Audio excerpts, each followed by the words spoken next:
Hello, viewers. I'm Rebel, and today I'm going to be talking about John Green, and how he might be a little something that you like to call robot. I can pretty much assume that everyone watching this video knows who John Green is. He and his brother started the YouTube channel Vlogbrothers back in 2007, which was 12 years ago, and they were some of the pioneers of the YouTube landscape. While they didn't invent vlogs, I doubt that Will Smith or Shay Carl would be as relevant as they are today without everything the Greens have done.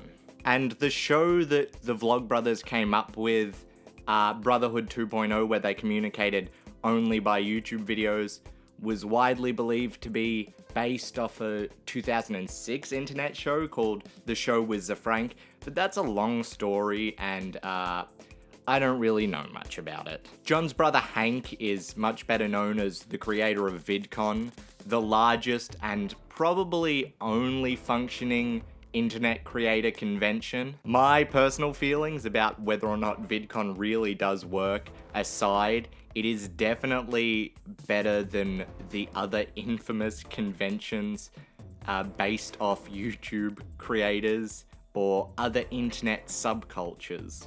They're called cons for a reason.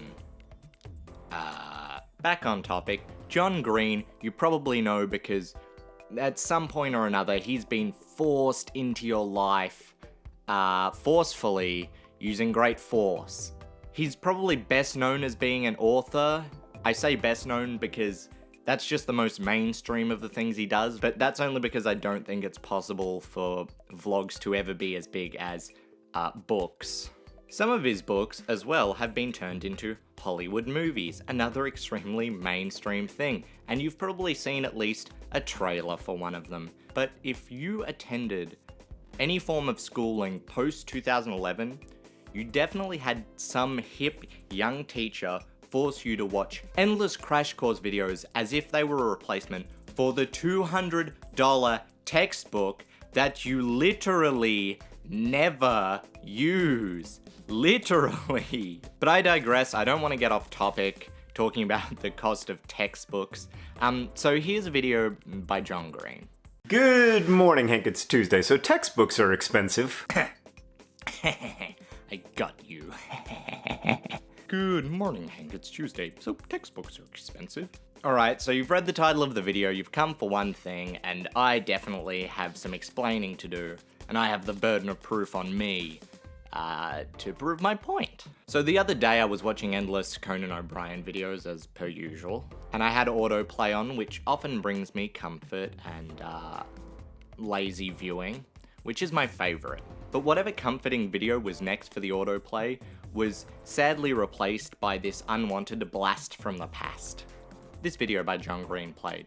Textbooks Obselete? Now, I've never actually watched any of the Vlogbrothers content using this YouTube account, nor have I ever really watched it, nor did it fit in with the autoplay of what I had been watching, and I definitely hadn't been watching videos about textbooks or anything previously. But hey, I'd probably just been through every Conan video for the second time, so YouTube was probably trying to tell me something. Hey, watch something new for a change. So I guess that was good. And then instantly I was intrigued. Not by the topic of the video, but by the fact that John Green has clearly been replaced by a robot. Need I say more? The video's title is Textbooks are Obsolete, obsolete being a term often associated colloquially with computers and that sort of stuff. Things going out of date become obsolete, and we often use that as a term that robots say in movies. The humans are obsolete. So yeah, just strange wording, obsolete. A textbook's still relevant. I guess it's the only word you could really use for this, but it's still a little bit weird. Not to mention he literally rolls into frame on his all-terrain treading, which was a red flag to say the least. But even stranger was the delivery of his next two lines. Good morning, Hank. It's Tuesday, so textbooks are expensive. Did you see that? Watch it again. Good morning, Hank. It's Tuesday, so textbooks are expensive. What an odd delivery. Right? Do you remember that episode of Futurama with the Lucy Liu bot? And the Lucy Liu bot can speak normally for like full sentences and everything until it gets to the inputted words that are different user to user. It's amazing the way you notice two things. This is exactly like that. Ignoring the electric slide, his delivery of "Good morning, Hank, it's Tuesday" almost seems human, and then suddenly, dead behind the eyes. It's like the cobbled together words on a train for the voice that's telling you which station you're gonna stop at next. And then, for essentially the entire video, Hank's face doesn't move. Or it might as well not move. His facial expressions are definitely not just normal human expressions. But I will give him points on how strategic his facial expressions are. Because every time I start to think, hey, you're not moving. Oh, no, there he goes. He blinked. He definitely blinked. Yeah, he definitely blinked. Or like one eyebrow will move, which completely normal.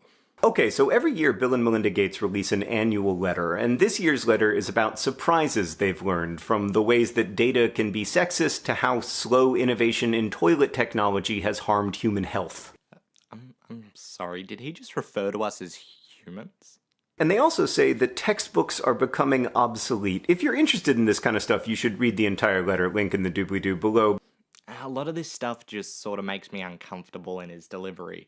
Like, doobly-doo is obviously sort of a joke. I know it's his, like, coined phrase for the description, but it's sort of a funny word, and just check out that delivery. If you're interested in this kind of stuff, you should read the entire letter, link in the doobly-doo below. No joy. That's your word, friend. Own that word. Friend? Or should I say human? I wanted to put in a clip of epic comedy genius saying doobly-doo, because he delivered it in a way that did seem human, but unfortunately he's deleted all of his content, or most of it. So what a time to be alive. Also, I think people in so-called Edutech have spent way too much time trying to replace teachers, which just ain't gonna work, in my opinion. Like, there is no way to replace the incredibly vital person-to-person work that teachers do. As Bill says in the letter, effective educational materials should seek to be a complement to what teachers do, not a replacement. So in this part of the video, he talks about how he doesn't believe Edutech can replace person-to-person teaching. And I just think that I should do a really quick breakdown of this point in the video. While Edutech can't replace an actual teacher in the classroom, it doesn't make that at all connected to whether or not textbooks have become obsolete. Textbooks being obsolete doesn't suggest at all that computers should replace the teacher. The reason a textbook would be obsolete is because once they're printed, the information that they contain is essentially set in stone. No one is revising a textbook midway through a year to prevent the spread of any form of misinformation, because they simply can't. Once the textbook is printed and a student has spent hundreds of dollars on it, that version can't be updated because it's a printed book. With the additional issue that a student won't be double checking the information in a textbook because they are often led to believe that stuff like Wikipedia isn't a reliable source, and that textbooks are, and especially with such a high price point, you would assume that the information you were getting from this book is all correct. And I don't really blame students for believing that, because I often just went by the word of textbooks without ever double checking the information. I at no point thought it's necessary that I double check the information that I'm getting from the textbook that the government is telling me to buy. Edutech is far, far superior to the textbook scam, because not only can it be revised at any point, it also includes inbuilt cross-referencing, linking to different sources where you can instantly check the validity of any piece of information you find on Edutech sites. And cross-referencing being as simple as a link makes it much easier for a student to learn how to cross-reference and double-check their own information. And given that the same companies that make textbooks were to make the Edutech sites, then I don't see a reason why you would think it would be any less of a reliable source because it could be revised. I believe that it should be up to teachers to teach students how to actually check sources, as opposed to telling them which sources are and aren't viable, like how you can trust a textbook but you can't trust Wikipedia, even though in this day and age, Wikipedia probably is getting slightly more accurate than any textbook printed 3 years ago. In all my time at primary and secondary school, I had access to internet for research purposes, provided by the school. But aside from maybe one throwaway line in a history class in year 10 or something maybe, we never actually had someone teach us the proper way to research. We were told which sources are and aren't reliable, but not told how we were actually meant to check any of this, how we were meant to research things, or really how to use online resources. As a student, you were expected to put in that work yourself to learn that, and then have your grades affected by not knowing which sources you could trust. Edutech is a supplementary tool for teachers as opposed to any sort of replacement for them. The same as how years ago no one was afraid that books might be replacing teachers in a classroom. I don't think we need to worry about humans being replaced by Edutech. Although it may seem that way, babies aren't actually born with knowledge of how to use computers, let alone any knowledge of what computers even do. And the actual meat of information online is useless if a human hasn't already taught you how to read and write. As well as human teachers being required to give you the basic information to actually know what you are going to be looking for. You can't just research something without any prior knowledge. How would you know how to decode information that you find online without a human first teaching you how to do that? And the reason I'm focusing so strongly on this one point is because he's trying to throw us off his scent. Crash Course replaced my teachers in high school. That's Edutech replacing teachers. You monster? You robot man? Just because you're using anti-computer talk as a red herring doesn't mean I'm gonna fall for your ploy, John Green, if that is your real name. Not Brother 2.0, or whatever robot name you may really have, or whatever Android operating system you run off of. I guess the whole video just sort of weirds me out, and that's it. And if you've never seen a John Green video before, then you're probably slightly confused as to why I think these odd mannerisms and stuff would immediately mean someone had been replaced by a robot. So now, I'm going to show you a video of John Green in 2007. So we're going to make this quick, and we're going to do it school style. First period, math. I would like to briefly explain the 70-42 mishap. What happened was that I incorrectly believed, and indeed have always believed, that each minute contains 100 seconds. Were that to be true, there would be 75-second segments in each 3-minute and 30-second period.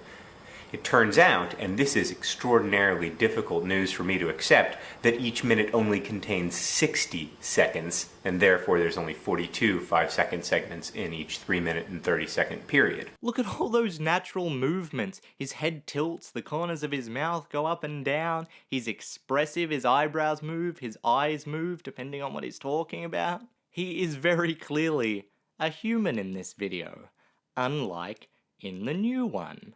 Or that would be the case if anything I had said was true.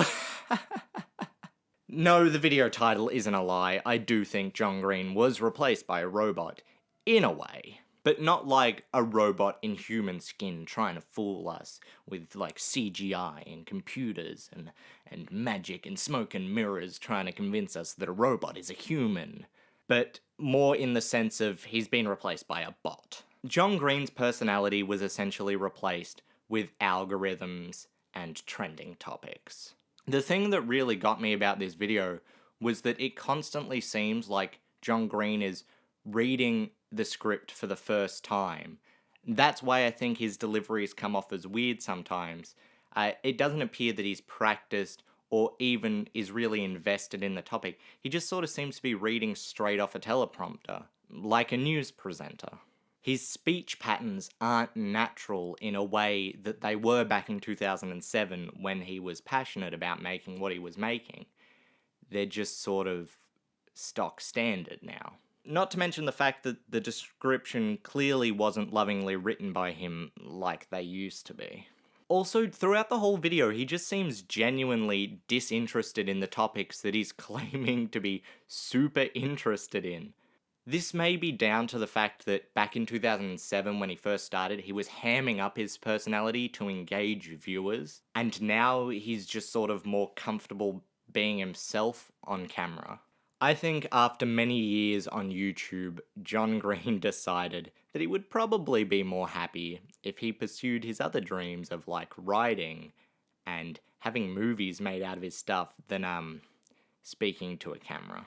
But he is still a pretty profitable face online. No company would want to lose the sort of guaranteed money you get from someone like John Green. He still releases a video weekly, which is more than encouraged by YouTube's algorithm, but it seems to be that he's had the stress of writing, editing, and coming up with ideas just lifted off his shoulders. As I say that, I realize that's exactly what I've just gotten myself into by releasing weekly videos.